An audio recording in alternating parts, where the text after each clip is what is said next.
पूरी दुनिया में कोई देश मुझे ऐसा नहीं दिखता जहां 90 करोड़ लोग मेजॉरिटी में हो, वो किसी को मारने की कोई मांग नहीं कर रहे हो, किसी को भगाने की कोई मांग नहीं कर रहे हो, किसी के अधिकारों को छीनने की मांग नहीं कर रहे हो। 90 करोड़ सनातनी हिंदू आज की डेट में भी पता नहीं किस मुंह से वो बोलते हैं। आज भी 90 करोड़ हिंदू सरकारों से यह मांग कर रहा है कि हमें समान नागरिक अधिकार चाहिए। दुनिया में समान नागरिक अधिकार करने की मांग में वो लोग करते हैं जो गिनती में कम होते हैं। हमने वो व्यवस्था बनाई है कि आज इस देश में कुछ लोगों के अधिकार संविधान से परे चले गए हैं और वो सरकार से अपना अधिकार लेते नहीं हैं, सरकार को सड़कों पे खड़े होकर डराते हैं। उस डर से सरकार अल्पसंख्यकों के अधिकारों को बहुसंख्यक से ज्यादा देती है और हम सिर्फ सरकारों से भीख मांगते हैं क्योंकि हमारी हिम्मत नहीं है कि हम शाहीन बाग पे बैठ सकें।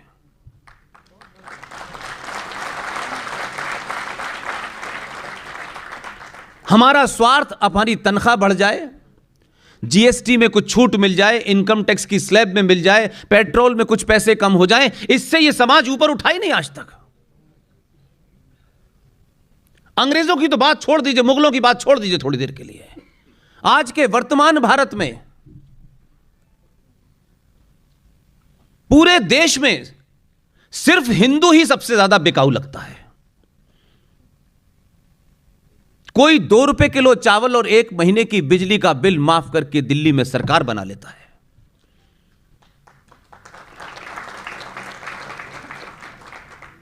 चुनाव की घोषणा हुई है, कोई 1000 रुपए पर महिला को पंजाब में दिया जाएगा। यह चुनाव के लड़ने के हमारे पैमाने हैं। हम जब बात करते हैं सनातन की, पूरे विश्व की, तो बहुत बड़ी बड़ी बात करते हैं, लेकिन कितने बौने लोग हैं हम सरकारों को चुनते वक्त हमारे मूल में होता क्या है?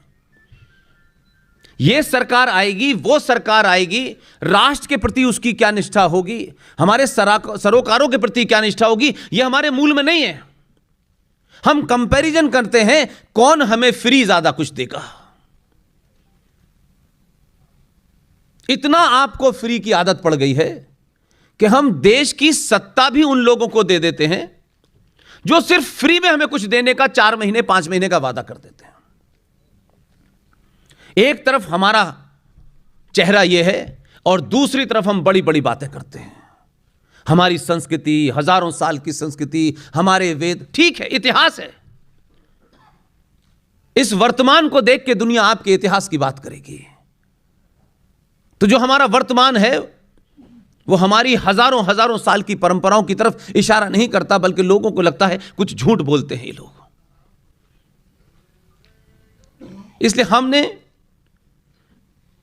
पिछले 70 सालों में औरंगजेब ने क्या किया, बाबर ने क्या किया, औरंगजेब के अलावा फलां ने क्या किया, सब कुछ जब भी जहां जाओ औरंगजेब से कहानी शुरू होगी, बाबर से शुरू होगी और फिर उसके बाद ऐसा लगेगा कि उसके बाद इस देश में राम राज्य आ गया है। उससे पहले ही सब कुछ था,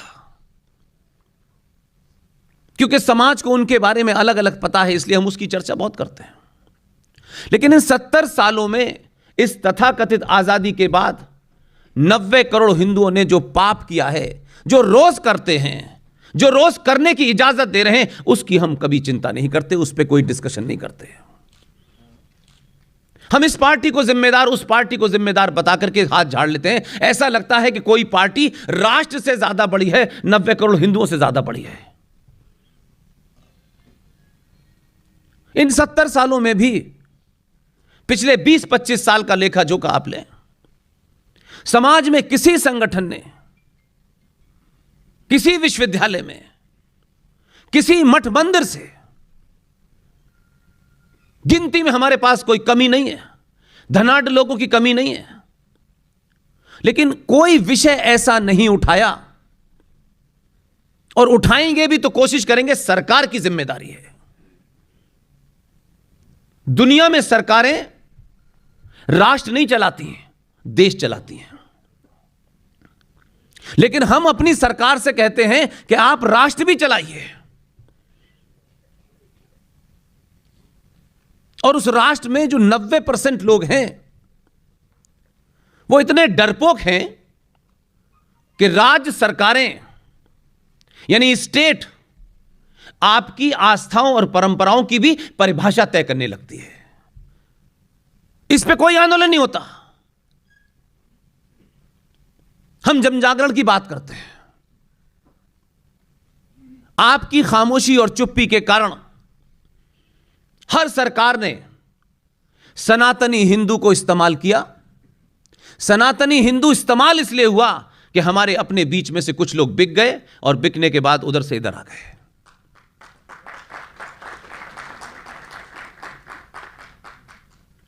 इन 70 सालों में हमने पिछले 20-25 साल में जो जघन्य अपराध किए, चाहे पार्लियामेंट में हुए या पार्लियामेंट के बाहर हुए, हमने मान लिया कि जो सत्ता में बैठे हैं बस वही हमारा सब कुछ भाग्य विधाता हैं। इसलिए हम कोई भी ऐसी बात ना करें जिससे उस भाग्य विधाता को थोड़ी नाराजगी हो जाए। सरकार बनती है, बना दी आपने 5 साल में, पहले भी थी और आज भी थी। लेकिन आज आपको लगता है कि सरकार थोड़ा हमारे नजदीक है, तो आप 900 साल का बदला 5 साल में लेना चाहते हैं। मैंने सुना है कि आपके शहर में एक एमएलए है, उसे उर्दू और फ्रेंच भाषा ज्यादा आती है। उसे फ्रांस में क्या कानून बना है इसकी बड़ी चिंता रहती है।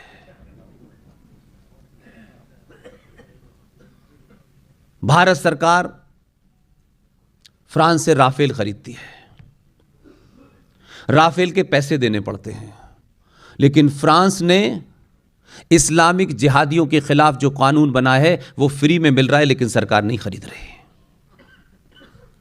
क्योंकि आप तैयार नहीं हैं।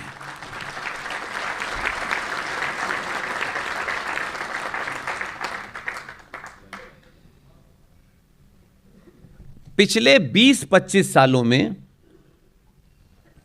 जो 2-3 मुद्दे ऐसे हैं जिसमें हमारे लोग भी शामिल हैं, उनकी चुप्पी शामिल है, और हिंदू संगठनों का तो कहना ही क्या है। हर गली में एक संगठन मिलेगा आपको, हर गली में मिलेगा, और इतनी चीजों की बचाने की कोशिश हो रही है लेकिन कुछ बच नहीं रहा।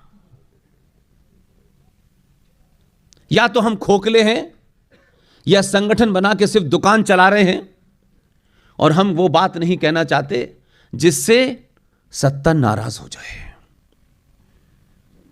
आपको अपनों को भी नाराज करना पड़ेगा अगर सच मानो में आप राष्ट्र के प्रति गंभीर हैं तो। भारत माता की जय कहने से भारत माता मजबूत हो रही होती तो भाई साहब 90 करोड़ लोगों की आवाज अमेरिका चली जाती है।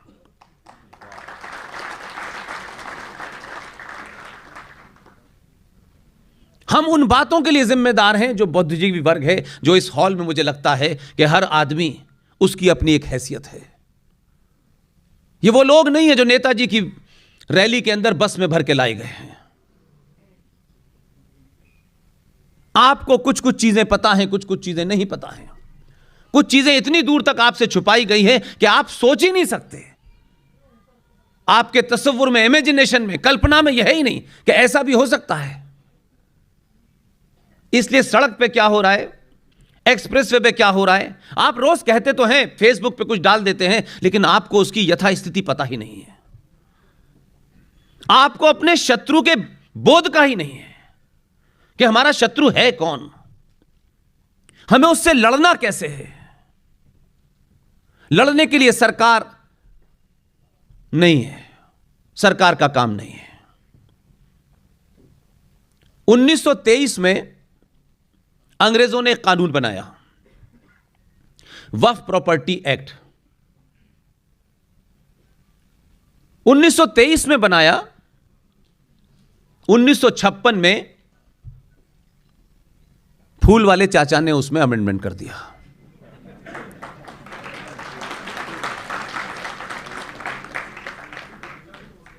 1985 में जिन लोगों ने 1984 में दिल्ली की सड़कों पर 3,500 सनातनी परिवार के बड़े बेटे, जिन्हें हम सरदारों के नाम से जानते हैं, जिनका एक तरफा कत्लेआम हुआ, उसके बदले में 1985 में राजीव गांधी ने वक्फ प्रॉपर्टी कानून के अंदर एक जघन्य अपराध करके बड़ा अमेंडमेंट कर दिया। हम सब सो रहे हैं। आपका दुश्मन जानता है कितनी कीमत लेनी है, कब लेनी है, और लेने के बाद खामोश हो जाना है। इसलिए हमारे यहां गैर जरूरी बहसें, बेमतलब के मुद्दों के ऊपर बड़ी हमारे यहां चर्चा होती है। जिन मुद्दों से हमारा अस्तित्व ही खतरे में है, उसके बारे में बात करना भी नहीं चाहते, सुनना भी नहीं चाहते। और कभी कभी कोई बता भी दे तो लोग कहते हैं, अरे देखिए साहब, ये झूठ बोल रहे हैं।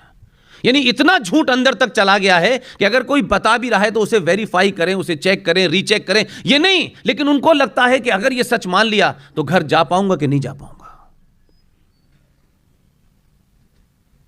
उन लोगों ने 1985 में कीमत मांगी। राजीव गांधी ने वक्फ प्रॉपर्टी बोर्ड में दोबारा से अमेंडमेंट कर दिया। वो अपने एजेंडे से 1 मिनट के लिए नहीं हटे। उनको कभी गफलत नहीं हुई इस बात की। उन्होंने अपनी कीमत अपनी हैसियत से 1000 गुना ली। इसलिए उन्हीं लोगों ने 1995 में उस वक्फ प्रॉपर्टी कानून में फिर एक बार तरमीम हुई, अमेंडमेंट हुआ। और आप इस क्रोनोलॉजी को अगर आप देखेंगे तो 1985 में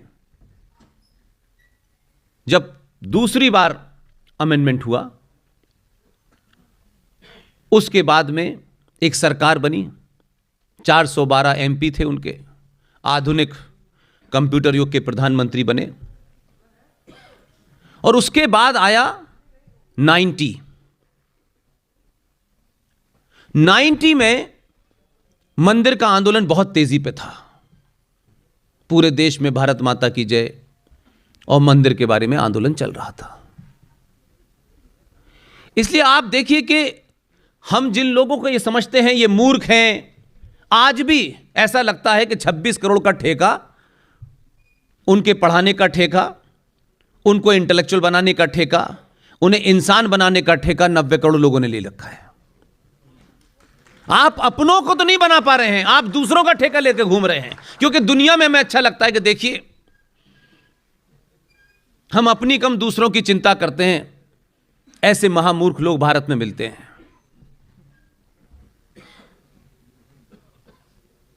90 के अंदर पीक पे था आपका मंदिर आंदोलन, और 91 आते मूवमेंट बहुत ऊपर चला गया। उस वक्त पीवी नरसिम्हा राव की सरकार थी, उनके ऊपर दबाव था कि इस आंदोलन को कैसे रोका जाए। पीवी नरसिम्हा राव साहब ने हिंदूवादी लोगों से एक मौखिक समझौता कर लिया और कहा कि आप शोर मचाइएगा क्योंकि आपको अपने वोट बैंक का भी ध्यान रखना है। अयोध्या को एक कानून बनाने से पहले उसे उस कानून से बाहर कर दिया और एक कानून बना भारत के अंदर, प्लेसेस ऑफ वर्शिप एक्ट 1991।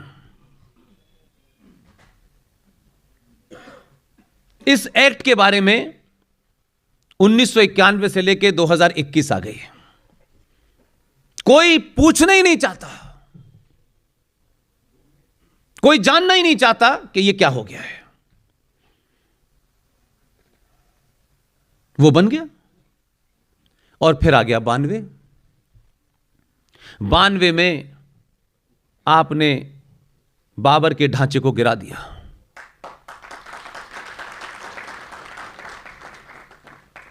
उन्होंने बाबर के ढांचे के गिरने पे शोर भी मचाया, दंगे भी किए और उस सरकार के ऊपर इतना दबाव बनाया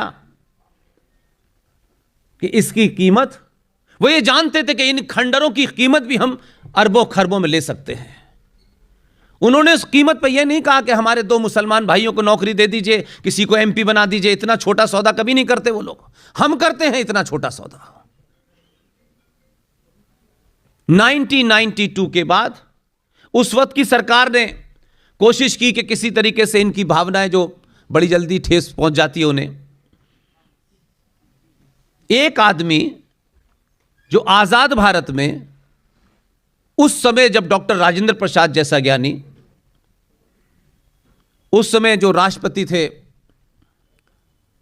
ऐसे लोग, डॉक्टर राधाकृष्ण जैसे लोग, उनको भारत के पहले प्रधानमंत्री ने शिक्षा मंत्री नहीं बनाया।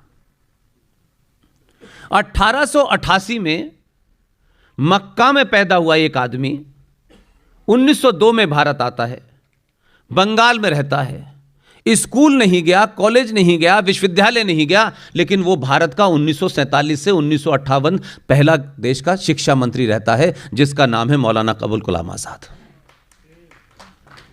इस पे कभी सवाल नहीं खड़ा किया हमने, क्योंकि हम हमेशा अपनों पे उंगली उठाने में इसलिए आसानी करते हैं कि अपने के बारे में हमें पता है कि यह हमारे ऊपर हमला नहीं करेगा। तो 92 में फौरन रातों रात तय हुआ कि मुसलमानों की भावनाएं अगर ठेस पहुंच गई है तो मौलाना अबुल कलाम आजाद जो 1958 में मर गए हैं उनको भारत रत्न दे दिया जाए।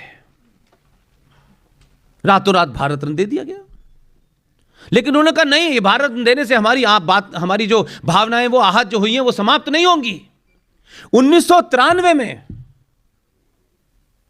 जो लोग भारत के संविधान को सर पे लेके घूमते हैं सुबह से लेके शाम तक, हर बात में भारत के संविधान का रेफरेंस देते हैं, जज साहब भी बहुत देते हैं और चीफ जस्टिस भी बहुत देते हैं। 1993 में जो भारत के संविधान में धारा 14 है, जो 14 यह कहती है कि भारत का हर नागरिक बराबर है, उसे सारे अधिकार समान हैं। उन काले कोट वालों ने कभी यह नहीं पूछा कि जब 14 आ गया है तो फिर इसमें 30 कैसे है, 25 कैसे है, 26 कैसे है। और उस चुप्पी के कारण 1993 में कांग्रेस पार्टी के एक नेता ने, ना तो उसको कैबिनेट की मंजूरी थी, न ही सरकार का प्रस्ताव था, और यह कहा कि हम ऑर्डिनेंस ला रहे हैं कि भारत के अंदर 5 मजहब के लोग माइनॉरिटी में हैं और इनको माइनॉरिटी घोषित कर दिया जाए। और यकायक 1993 में नेशनल कमीशन फॉर माइनॉरिटीज बन गया।